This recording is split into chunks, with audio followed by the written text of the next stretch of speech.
Baik, terima kasih. Selamat malam bagi jemaat di CESDA. Selamat malam. Malam. Puji Tuhan, malam hari ini kita boleh bertemu lewat Zoom meeting. Kalau nggak ada COVID, tidak ada hal-hal seperti ini ya. Jadi ada hal juga yang perlu kita syukuri dari adanya COVID-19, mempererat persaudaraan walaupun berbeda tempat, jarak yang jauh, tapi kita bisa berbakti bersama-sama. Pertama saya terima kasih sama Bang Lloyd yang menghubungi saya ya 1 bulan yang lalu kira-kira ya, 1 bulan yang lalu untuk berbicara di acara Rabu malam, tepatnya untuk memberikan kesaksian dan renungan dalam acara Rabu malam di Jemaat Cesta. Saya bersyukur karena saya melihat Bang Lloyd ini memang sangat baik komunikasinya, dalam arti sudah mempersiapkan segala sesuatu itu jauh-jauh hari. Dan dalam komunikasi yang terjalin, saya bersyukur kepada Tuhan boleh hadir sebenarnya tadi malam, kemarin malam ya. Saya sudah lihat kebaktian yang dilakukan atas arahan Bang Lloyd untuk mendengar, mengikuti kebaktian yang dibawakan oleh Pendeta Samuel Simorangkir pada kemarin. Dan kita bersyukur kepada Tuhan, jemaat di Ciesdak saya mendapatkan kabar tiap hari ya. Tiap hari boleh mengadakan Zoom meeting untuk belajar firman. Nah, ini kerinduan kita semua. Dan tentunya terima kasih juga kepada gembala jemaat, pendeta jemaat, ketua-ketua jemaat, bahkan semua jemaat yang telah menerima dan mengizinkan kami pada pagi atau pada malam hari ini untuk membawakan firman Tuhan.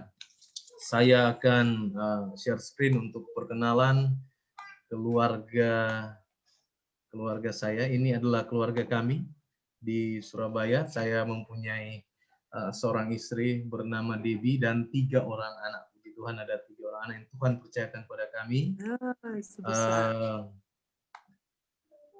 Yang pertama bernama Sabatian. Dia lahir di tahun 2011. Kemudian yang kedua namanya Princess. Dia lahir tahun 2013. Dan yang terakhir lahir tahun 2019, namanya Ethan. 2019 tahun lalu. Dan saya bersyukur karena Ethan ini lahirnya tahun lalu. Tidak bisa dibayangkan kalau dia lahir tahun ini, mungkin ada kerepotan yang luar biasa yang terjadi dalam keluarga kami. Karena saudara-saudara sekalian, anak ketiga kami ini pas lahir, hanya berselang beberapa bulan kemudian dia harus kembali lagi ke rumah sakit. Jadi harus masuk rumah sakit karena ada masalah di bagian paru-parunya ya. Yang kalau hari ini masalah-masalah di paru-paru ini sangat berbahaya ya. Bahkan hari-hari terakhir ini kita saja untuk batuk saja agak segan, agak sungkan kalau di hadapan banyak orang. Kalau dulu batuk-batuk itu biasa saja. Tapi sekarang kalau kita batuk di beberapa orang, semua orang akan langsung menengok ke kita ya. Karena dipikir jangan-jangan ini apa? COVID lagi ya. Jadi anak kami ini tahun lalu kami bolak-balik masuk rumah sakit, bolak-balik dirawat, dan puji Tuhan di akhir tahun 2019 penyakitnya, pengobatannya sudah beres, dan memasuki tahun 2020 sudah sehat lagi dan tidak ada masalah apa-apa lagi. Dan itu kita syukuri kepada Tuhan karena tahun ini memang betul-betul dunia kita ini ditimpa oleh pandemi COVID-19 sehingga segala sesuatu menjadi ada keterbatasan di dalam segala hal. Pada kesempatan ini saya melihat ada beberapa om-om dan tante-tante yang sudah kami kenal sebelumnya dan bahkan selalu support pekerjaan Tuhan di tempat di mana kami melayani. Saya melayani di Jawa Timur, di Conference Jawa Kawasan Timur. Ketika Bang Lloyd menghubungi saya untuk berbicara, saya bertanya siapa aja yang sudah pernah berbicara. Karena agak segan sepertinya berbicara ketika pimpinan-pimpinan kami di tempat ini belum diundang. Tapi Bang Lloyd menyampaikan bahwa sudah diundang pendeta Leo Mamento, ketua conference kami, lalu kemudian ada juga pendeta Albert Sorensong dan teman-teman yang lain. Saya di conference ini sudah kurang lebih 15 tahun dalam pelayanan. Kami melayani pertama kali di Kediri. Kediri ini kota yang kecil, namun kota ini sangat cukup terkenal lah ya di Indonesia ini karena ada dua hal yang membuat kota Kediri ini terkenal. Yang pertama adalah karena di kota Kediri ada yang namanya pabrik gudang garam, ya, pabrik rokok yang besar, cukup besar di Indonesia. Jadi ekonomi kota ini sangat bergantung dari kehadiran pabrik ini yang betul-betul merekrut begitu, bahkan mungkin sebagian besar dari penduduk di kota itu. Dan kota Kediri ini juga terkenal dengan yang namanya tahu pong. Ya, kalau saudara-saudara pernah dengar, ini tahu warnanya kuning. Kalau biasanya kita lihat tahu warna putih, ini tahu warnanya kuning dan dia bisa dimakan mentah.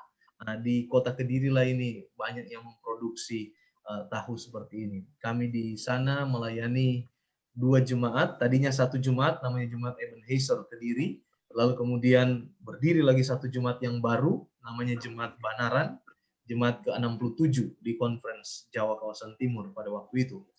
Dan di tempat ini kami melayani kurang lebih ada 5 tahun, lalu kami berpindah pelayanan ke desa. Kami pindah pelayanan ke desa, yaitu di Jemaat Caruban dan Jemaat Saradan. Jemaat Caruban dan Jemaat Saradan ini ada di Kabupaten Madiun. Ada di Kabupaten Madiun. Kami melayani di sana, sebenarnya bukan hanya 2 jemaat ini, tapi ada 1 jemaat juga, yaitu Jemaat Ngawi, dan ada cabang-cabangnya. Dari tempat kami tinggal di Caruban ke Ngawi kurang lebih 30-40 km. Waktu itu kami mengendarai sepeda motor untuk pergi melayani juga umat-umat Tuhan yang ada di sana. Jadi ada 3 jemaat dan cabang-cabangnya yang pada waktu itu kami layani. Lalu kemudian kami berpindah ke kota Madiunnya. Jadi tadinya di kabupaten, kemudian pindah di kota Madiun. Kami melayani jemaat Kalasan yang ada di kota Madiun yang keanggotaannya ratusan. Tadinya kami melayani jemaat yang kecil tetapi cukup banyak. Sekarang ini ada 1 jemaat, jemaat Kalasan, tapi anggotanya ratusan dan kebanyakan kalau disebut di sini mbah-mbah. Mbah-mbah itu artinya kakek-kakek atau oma-opa ya, kakek-kakek, nenek-nenek, oma-oma, opa-opa. Nah, di sanalah saya belajar betul cara berkomunikasi yang baik, tentunya harus menggunakan bahasa lokal, yaitu bahasa Jawa.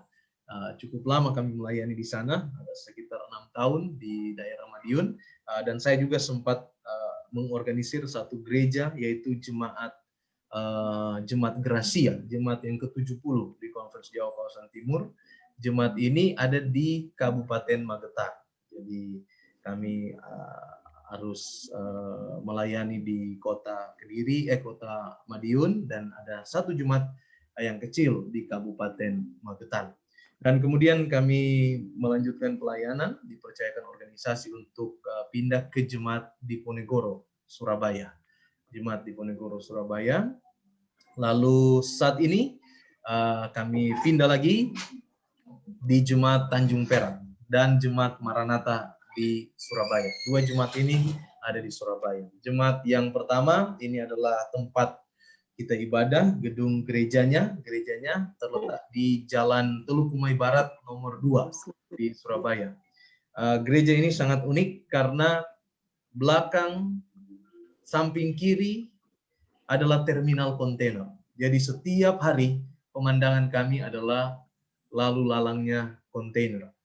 Dan awalnya kami masuk agak kaget karena setiap kali ada kontainer lewat, jalan ini bergelombang, jadi ada efek bergeraknya di bangunan yang kami tinggal, di pastori yang kami tinggal, yang kebetulan ada di lantai 2. Jemaat ini keanggotaan sekitar sebenarnya ada ratusan, tetapi yang aktif ada 60, kurang lebih 60 orang.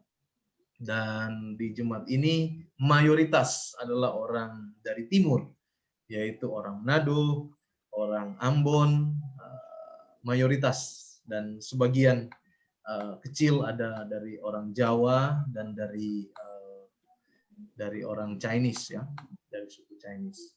Dan yang kedua, kami pegang juga jemaat Maranatha. Ini adalah bangunan gerejanya. Ini terletak di salah satu perumahan yang ada di Surabaya Timur. Lalu jemaat Tanjung Perak itu ada di Surabaya Utara, maka jemaat Maranatha ini ada di Surabaya Timur.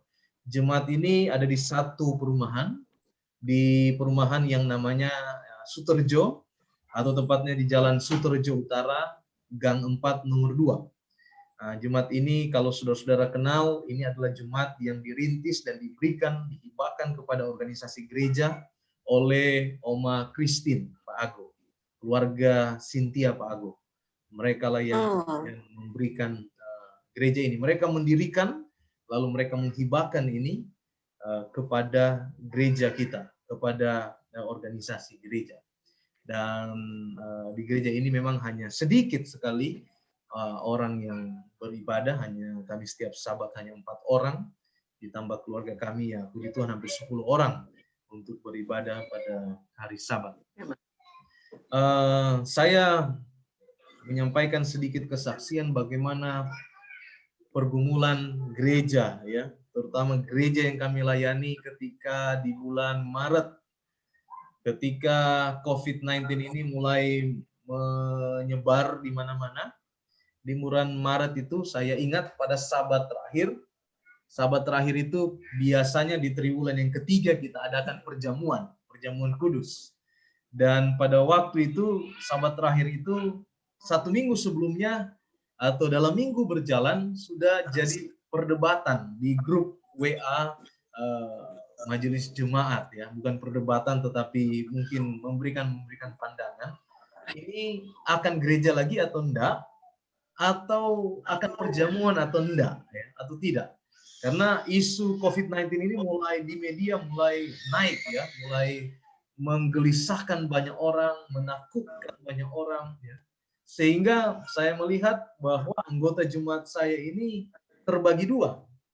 Ada yang ketika mendapat informasi ini kemudian menjadi takut atau mungkin lebih tepatnya berhati-hati ya, waspada, sehingga mereka menyampaikan satu saran, tidak usah lagi gereja, untuk sementara stop dulu, kemudian perjamuan ditiadakan dulu. Tapi di sisi yang lain ada juga anggota gereja yang berani ya. Justru di waktu saat-saat seperti ini kita harus menunjukkan iman kita katanya ya, untuk tetap gereja walaupun situasi seperti ini ya. Ya, saya lihat ada juga yang berani seperti itu. Tetapi ya mungkin karena jati dirinya yang berani sehingga ada bahaya yang muncul, dia tidak waspada ya, berani-berani aja ya. Ya, baik-baik saja kedua ini karena pandangan itu datang dari world view masing-masing orang yang berbeda-beda latar belakangnya, cara pandangnya, jadi sah-sah saja. Tapi kemudian gereja harus membuat keputusan yang tentunya keputusan yang bijak, keputusan yang bijaksana. Ya. Jadi saya ingat sekali pada Sabat itu, pada Minggu itu hari Jumat kita putuskan tetap ada gereja, tetap ada perjamuan. Dengan catatan kalau saudara tidak mau datang, saudara berhati-hati, sudah ada ketakutan sedikit mungkin, silakan saudara tetap tinggal di rumah. Dan puji Tuhan pada hari Sabat itu datang anggota, walaupun sudah mungkin tinggal 75%. Datang dan kita perjamuan, dan di sanalah saya melihat pertama kali ada anggota gereja datang pakai masker. Satu hal yang sangat di waktu itu sangat tidak lazim orang pergi ke satu tempat menggunakan masker. Ya. Lalu saya sendiri karena juga terpengaruh dengan media-media melihat-lihat bahayanya ini COVID-19, saya juga sudah menyiapkan hand sanitizer yang pada waktu itu sangat jarang di Indonesia dan mahal harganya. Tapi saya membuat hand sanitizer sendiri, dari kebetulan masih ada Dettol di rumah, kemudian saya campur sedikit dengan air dan saya taruh di satu wadah dan itu saya pegang terus. Lalu saya semprot-semprot di tangan saya. Jadi di waktu itu situasi yang terbentuk dan puji Tuhan perjamuan selesai, semua anggota kemudian pulang ke rumah dan kami masih melanjutkan pelayanan. Kebetulan pada sorenya itu kami ada pelayanan di kumpulan PAG. PAG ini adalah pemuda gabungan di Surabaya. Kebetulan mereka mengadakan seminar wahyu di Jemaat DHI. Jadi sore itu kami pergi melayani ke sana. Ya. Kami pergi melayani ke sana di Jemaat DHI, pergi melayani umat-umat Tuhan yang ada di sana. Kemudian setelah pelayanan di Jemaat DHI, saya memberikan seminar wahyu di sana. Saya kemudian setelah tutup sabat, saya melanjutkan lagi pelayanan ke ada satu teman pendeta, rekan pendeta di perkumpulan di Surabaya ini ada yang namanya Kerukunan Keluarga Kawanua Surabaya atau K3S. Teman pendeta ini dia naik gunung baru, jadi dia minta kami untuk melayani doa di sana.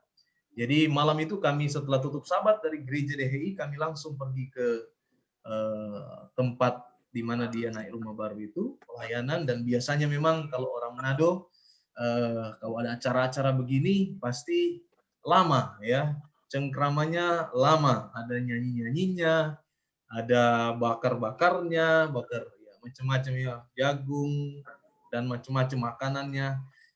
Jadi cukup lama kami di sana sampai mungkin sekitar jam 11, jam 12 kemudian kami pulang ke rumah. Dan malam itu kita beristirahat seperti biasa. Besok paginya bangun sudah agak sepi, saudara-saudara sekalian. Tempat di mana kami tinggal, saya melihat dari atas pagar utamanya sudah mulai digembok.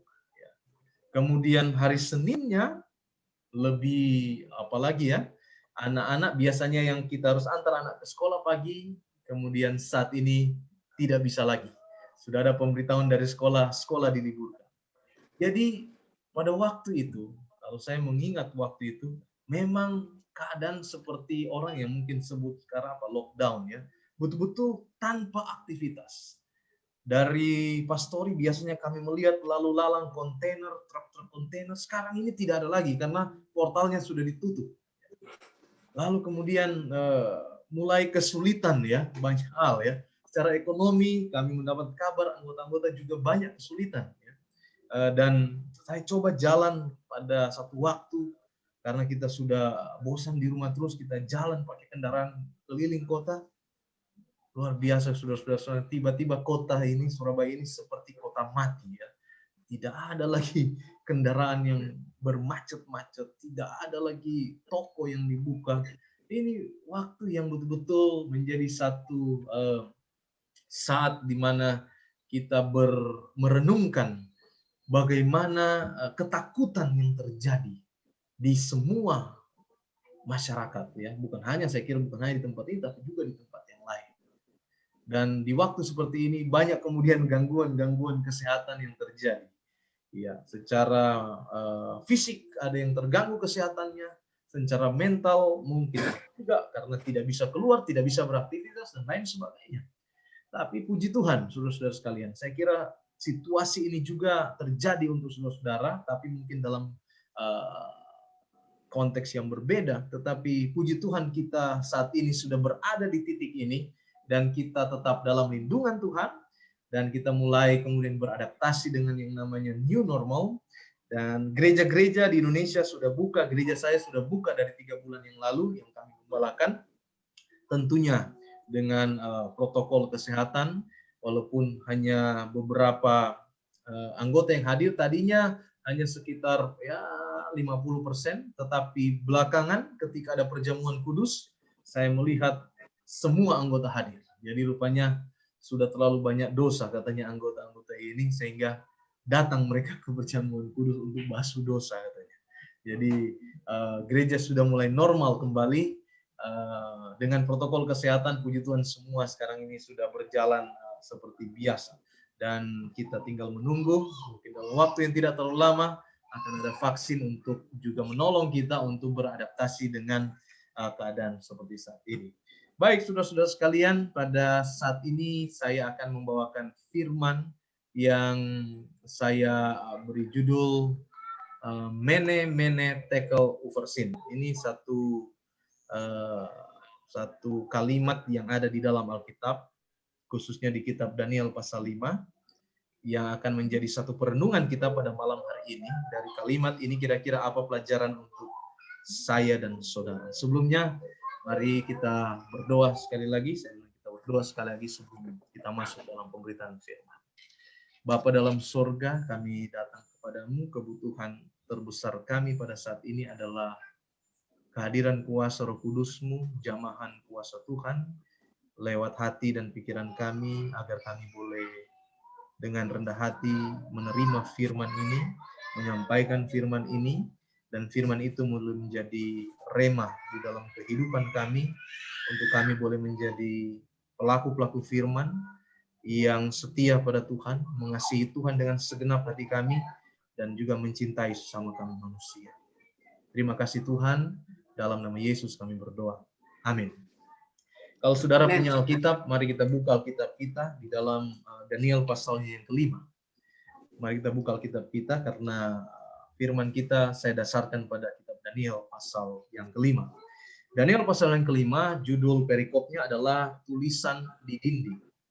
Dan ada satu kalimat yang sangat terkenal populer dari tulisan di dinding ini, dari satu rangkaian panjang cerita tentang tulisan di dinding ini, yaitu Mene, Mene, Tekel, Ufarsin. Kita akan mulaikan dengan melihat kejadian Daniel pasal yang pertama atau ayatnya yang pertama. Daniel 5 ayat yang pertama.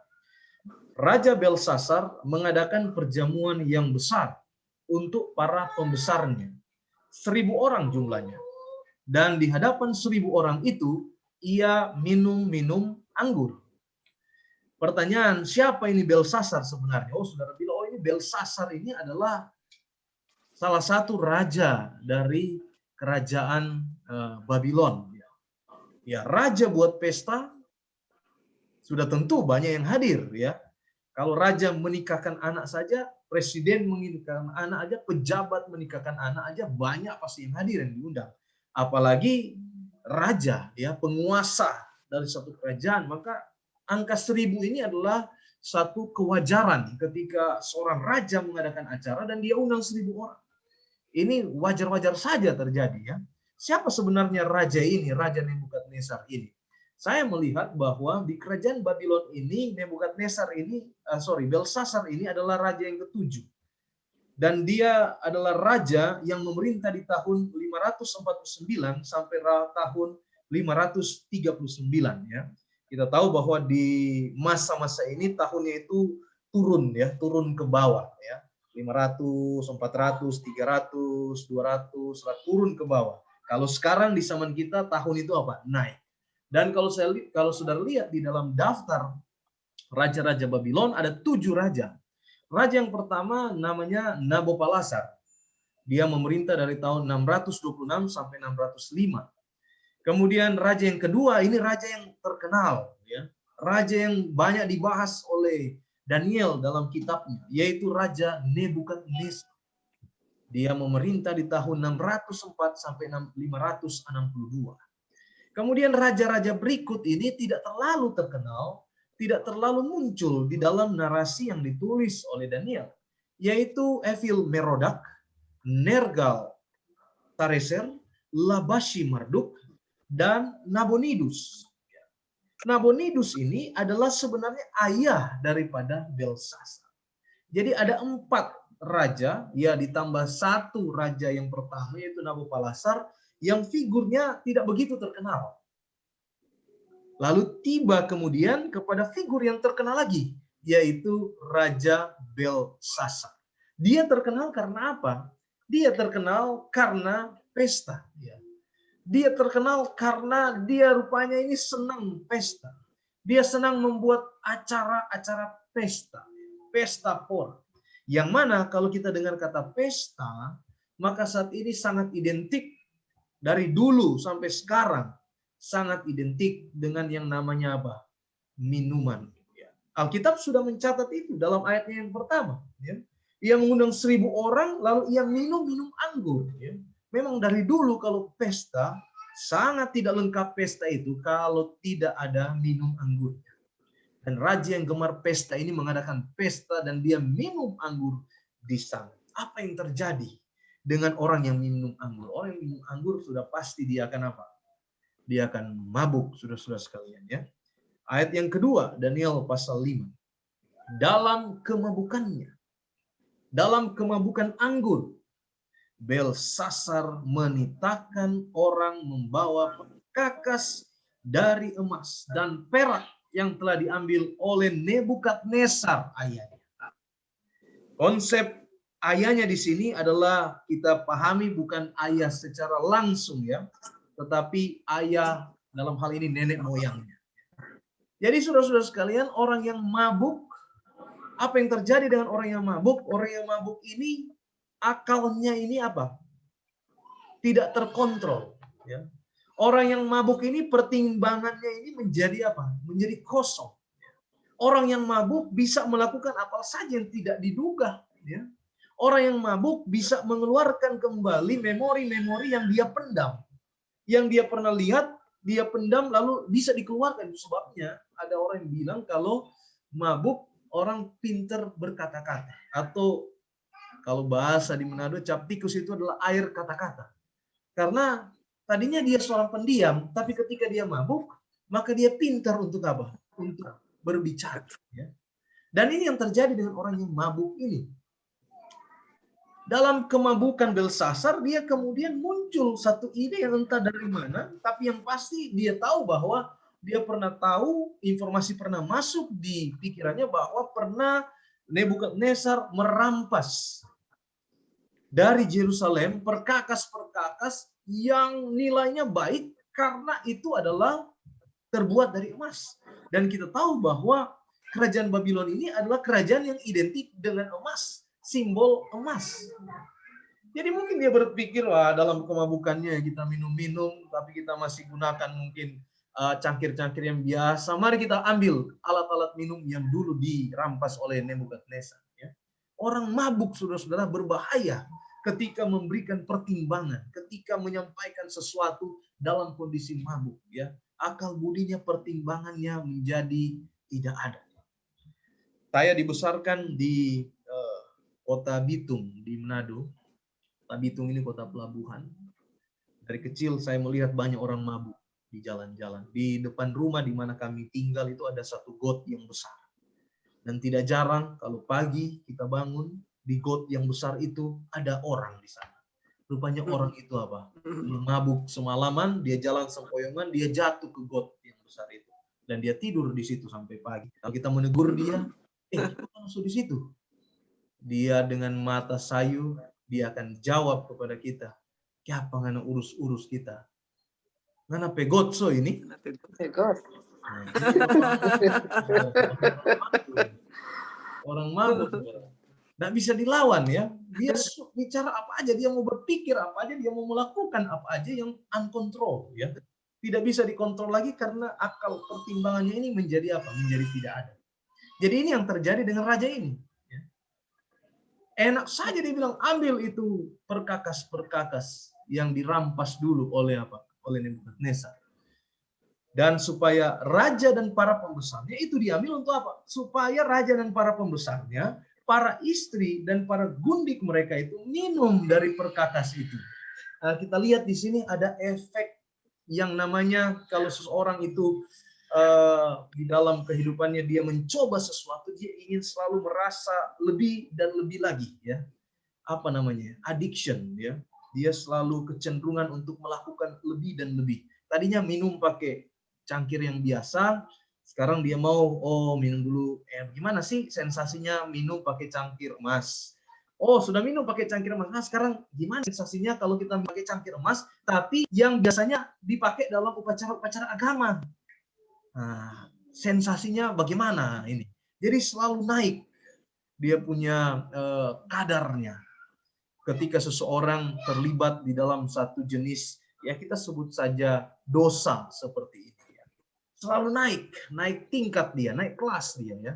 Tadinya biasa minum di cangkir biasa, sekarang dia mau minum di cangkir emas, sekarang dia mau minum di cangkir emas yang dipakai di upacara keagamaan. Dia mau merasakan sensasinya ya. Dan di sana saudara-saudara, rupanya bukan hanya istri-istri ya, atau mungkin istri hanya beberapa orang, tapi gundik-gundik ya. Selir-selir ya. Ada juga di sana. Jadi ini betul-betul pesta pora yang luar biasa. Ya. Tapi saudara-saudara yang dikasih Tuhan Yesus Kristus, tindakan dari Belsasar ini sangat offside dalam pemandangan Tuhan. Itulah sebabnya saudara, teguran langsung datang dari Tuhan di waktu itu. Ya.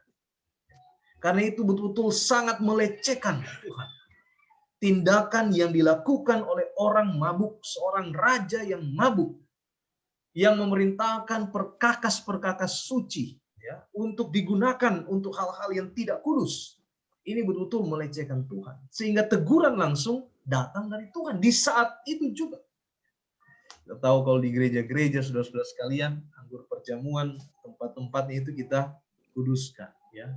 Tidak bisa dipakai sembarangan, alat-alat perjamuan, bahkan alat-alat di gereja tidak bisa dipakai di sembarang tempat, diangkut bawa kemana-mana. Ada yang memang dikhususkan untuk dipakai dalam gereja, untuk tujuan-tujuan acara perbaktian.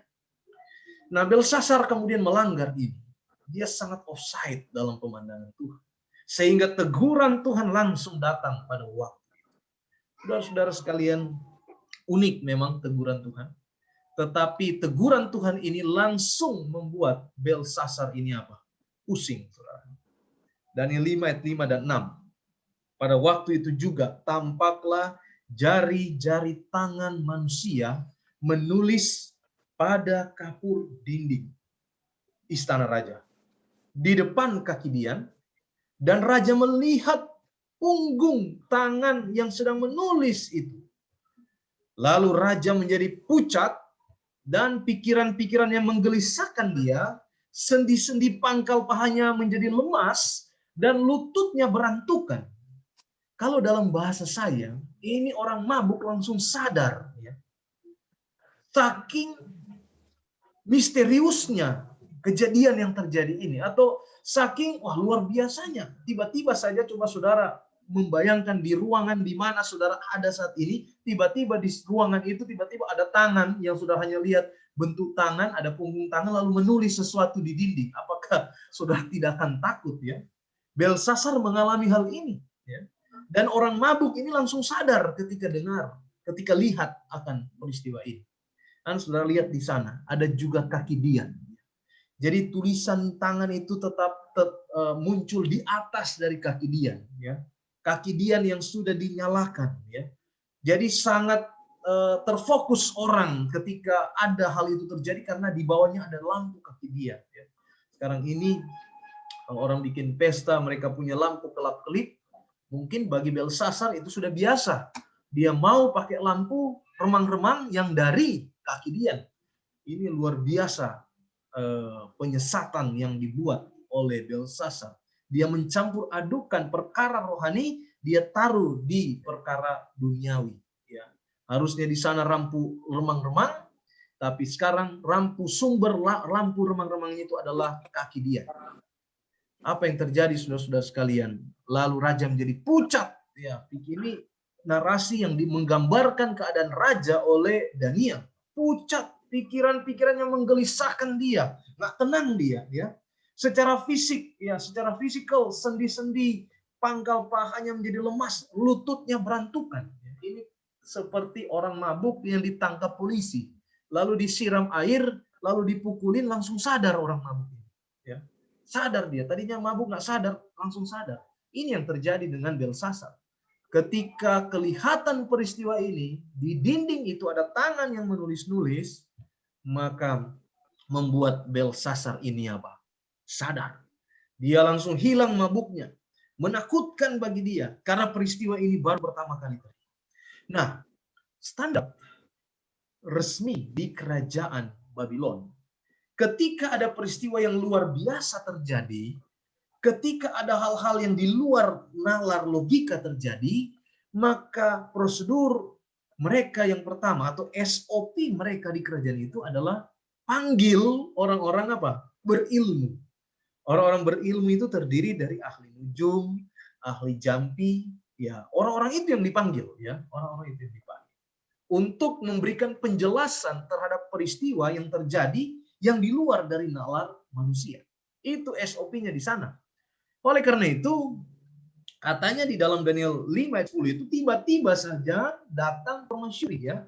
Saya tidak tahu permasyuri ini memang dia tidak ikut di pesta itu atau bagaimana, atau dia mendapatkan kabar bahwa raja ini gelisah, raja ini ketakutan karena ada peristiwa yang terjadi, maka datanglah figur permasyuri di sini. Daniel 5 ayat 10, karena perkataan raja dan para pembesarnya itu, masuklah permasyuri ke dalam ruang perjamuan. Berkatalah ia, ya raja, kekalah hidup tuanku. Janganlah pikiran-pikiran tuanku menggelisahkan tuanku. Dan janganlah menjadi pucat. Ini hiburan yang luar biasa dari permasyuri ya. Yang walaupun mungkin dia tidak ikut di pesta itu, raja bersama dengan selir-selirnya yang lain, tetapi ketika ada masalah, perempuan ini, permasyuri ini datang lalu memberikan ketenangan kepada raja ya. Dan bukan hanya memberikan ketenangan, tapi permasyuri juga ini memberikan solusi kepada raja. Mengingatkan kepada raja prosedur mereka ketika berhadapan dengan kejadian yang luar biasa. Daniel 5 ayat 12. Karena pada orang itu terdapat roh yang luar biasa dan pengetahuan dan akal budi sehingga dapat menerangkan mimpi, menyingkapkan hal-hal yang tersembunyi dan menguraikan kekusutan. Oke, kita dulu Daniel 11. Sebab dalam kerajaan Tuanku ada seorang yang penuh dengan roh para dewa yang kudus.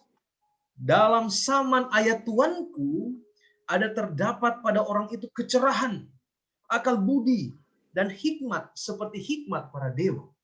Ia telah diangkat oleh Raja Nebukadnezar, ayat Tuanku, menjadi kepala orang-orang berilmu, para ahli jampi, para kasdim, dan para ahli nujum.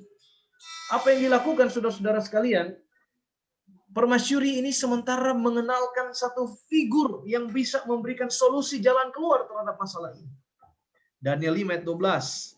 Karena pada orang itu terdapat roh yang luar biasa dan pengetahuan dan akal budi, sehingga dapat menerangkan mimpi, menyingkapkan hal-hal yang tersembunyi, dan menguraikan kekusutan, yakni pada Daniel yang dinamai Belsasar oleh raja. Belshazzar raja, Daniel adalah Belsasar, hampir mirip namanya. Pembuat masalah, kemudian datang orang yang akan menyelesaikan masalah. Baiklah sekarang, Daniel dipanggil. Dan dia akan memberitahukan maknanya. Ini permasyuri luar biasa. Dia datang di saat yang tepat. Dia dipanggil mungkin di saat yang tepat, memberikan ketenangan dan memberikan solusi. Yaitu memunculkan figur Daniel. Mungkin Daniel pada waktu itu sudah sangat tua. Mungkin dia sudah pensiun pada waktu itu. Dia mungkin sudah tinggal di satu rumah yang kecil, masih mungkin di lingkungan kerajaan itu. Sudah terlupakan namanya. Tetapi, puji Tuhan, ada seorang permasyuri yang ingat sejarahnya. Sehingga Daniel kembali diangkat. Daniel yang sudah bukan siapa-siapa lagi mungkin di tempat itu. Tapi Daniel kembali diangkat figurnya untuk menyampaikan solusi kepada peristiwa luar biasa yang terjadi pada pesta yang diadakan oleh Belshazzar. Saudara-saudara yang dikasih Tuhan, Daniel kemudian dipanggil, singkat cerita dipanggil, lalu kemudian dia langsung memberikan arti daripada tulisan yang di dinding itu. Daniel 5 ayat 25 sampai 28. Maka inilah tulisan yang tertulis itu. Mene, mene, tekel, ufarsin. Dan inilah makna perkataan itu. Mene, perhatikan artinya. Mene, masa pemerintahan Tuanku dihitung oleh Allah dan telah diakhiri. Setelah dihitung, dilihat, dihitung, diakhiri. Ada keputusan, Bro. Tekel. Tuanku ditimbang dengan neraca dan didapati terlalu ringan. Ada penghakiman di sana. Setelah dilihat masanya, lalu kemudian diakhiri, oh sudah cukup dia, Setelah diakhiri, dihitung. Ditimbang bahasa Alkitab. Waktu ditimbang, oh ternyata dia ini terlalu ringan. Bahasa lainnya, oh ini keberatan dosa ini. Lalu Peres, kerajaan Tuanku, dipecah dan diberikan kepada orang Media Persia. Ini arti Peres ini, ketika Daniel ungkapkan artinya kerajaan Tuanku dipecah dan diberikan kepada orang Media Persia. Mungkin bagi orang yang ada di ruangan itu, yang menyaksikan dan mendengarkan, ini omong kosong ini, nggak mungkin lah. Ya, kerajaan Babylon sebesar ini, sekokoh ini pertahanannya, lalu kemudian jatuh kepada orang-orang Persia. Tetapi kita harus percaya kepada Tuhan. Apa yang Tuhan telah, pasti itu akan terjadi. Seringkali cara-cara kerja Tuhan tidak terselami oleh akal pikiran daripada manusia. Dan kita tahu ceritanya. Kita tahu sama-sama ceritanya. Pada malam itu juga tadi hal yang dahsyat untuk kerajaan itu. Saudara-saudara yang dikasihi Tuhan Yesus Kristus, sebenarnya ada dua kesalahan besar yang dilakukan oleh Belsasar. Yang pertama adalah kesalahan yang dilakukan oleh Belsasar adalah yang pertama, dia mengabaikan pengalaman Nebukadnezar. Saya percaya bahwa Nebukadnezar yang dari raja kemudian turun menjadi serupa dengan binatang, itu menjadi satu sejarah di kalangan Babylon. Bagaimana Tuhan merendahkan seorang raja, tapi kemudian Tuhan mengangkat kembali raja itu, memulihkan kembali. Saya rasa cerita ini ada di buku sejarah dari kerajaan Babylon. Karena buktinya adalah permasyuri itu dia ingat tentang Daniel. Dia ingat cerita tentang Daniel. Jadi ada sejarah seperti itu. Ada sejarah kelam dan ada cara Tuhan untuk menyelamatkan.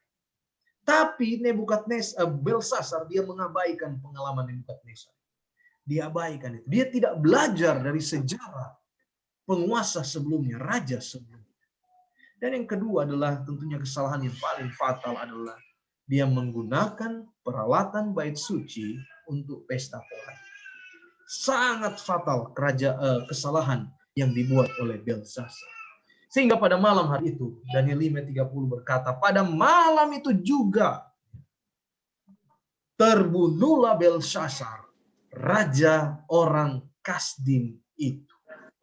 Saudara sekalian, selesai Daniel menyampaikan peristiwa itu, dia menyampaikan arti dari mene tekel oversin. Dia menyampaikan arti dari Peres. Kerajaan Tuanku akan selesai dan dibagikan kepada orang Media dan Persia. Malam itu juga terbunuhlah Belsasar.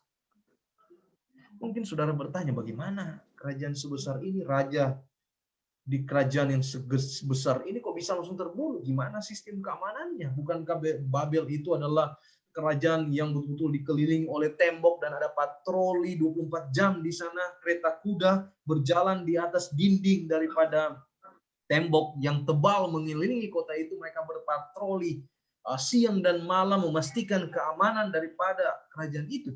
Bagaimana bisa Belsasar ini terbunuh? Bagaimana bisa firman Tuhan ini tergenapi pada saat itu juga? Saudara sekalian, mari kita lihat kesaksian dari Herodotus. Herodotus ini adalah seorang sejarawan yang sangat terkenal di kalangan sekolah kitab. Herodotus memberikan kesaksian seperti berikut. Menurut sejarawan Herodotus, bangsa Persia, ada dua bangsa ya, Media Persia, tapi dalam hal ini bangsa Persia, mereka menggali kanal untuk mengalirkan, kanal ini adalah saluran untuk mengalirkan sungai Efrat dan berbaris di dalam melalui dasar sungai. Malam itu juga ayahnya Nabonidus sudah meninggalkan kota, menyerahkan dirinya kemudian kepada penguasa baru. Dengan demikian, kerajaan manusia terbesar sepanjang sejarah dunia telah berakhir. Menggenapkan perintah Tuhan, Babel kepala emas tidak ada lagi. Bagaimana caranya, saudara-saudara sekalian? Rupanya disinilah caranya. Ini adalah peta daripada kerajaan Babylon. Rupanya kerajaan yang megah ini dibagi atau dialiri di bagian tengah dari kerajaan ini oleh Sungai Efrat. Sungai Efrat ini membelah kerajaan ini. Dan Herodotus bilang, orang-orang Persia dari hulunya, mereka kemudian mengalirkan, membuat saluran-saluran sungai-sungai kecil, kanal-kanal kecil. Tentunya ini membutuhkan proses yang lama, membutuhkan waktu.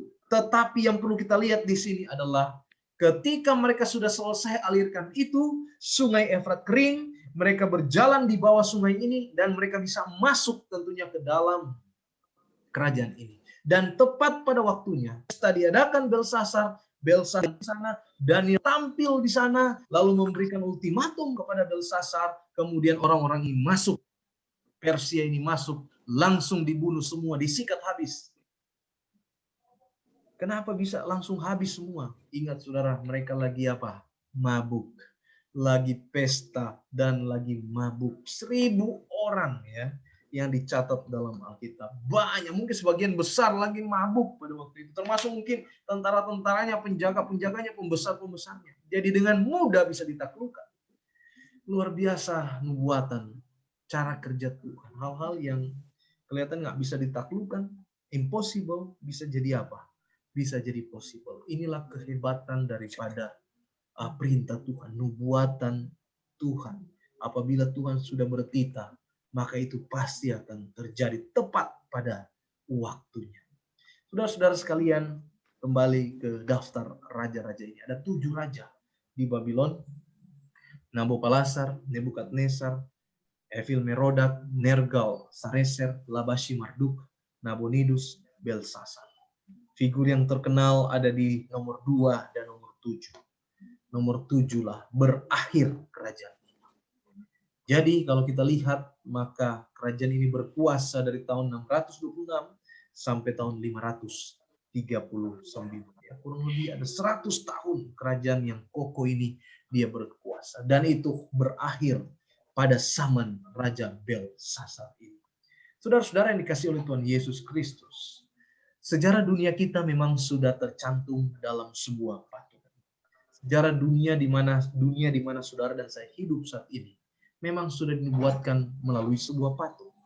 Kalau kita lihat di Daniel pasal 2, nubuatan di sana bahwa ada kerajaan yang namanya Babel yang disimbolkan di patung Nebukadnezar itu sebagai kepala dari emas, dan dia akan berkuasa di sana dalam kurun waktu tertentu.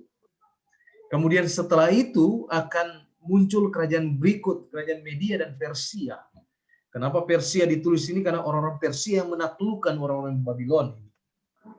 Dan ini disimbolkan dengan dada dari perak. Kemudian akan berganti lagi ke kerajaan yang lain, yaitu kerajaan Yunani yang disimbolkan paha yang terbuat dari tembaga.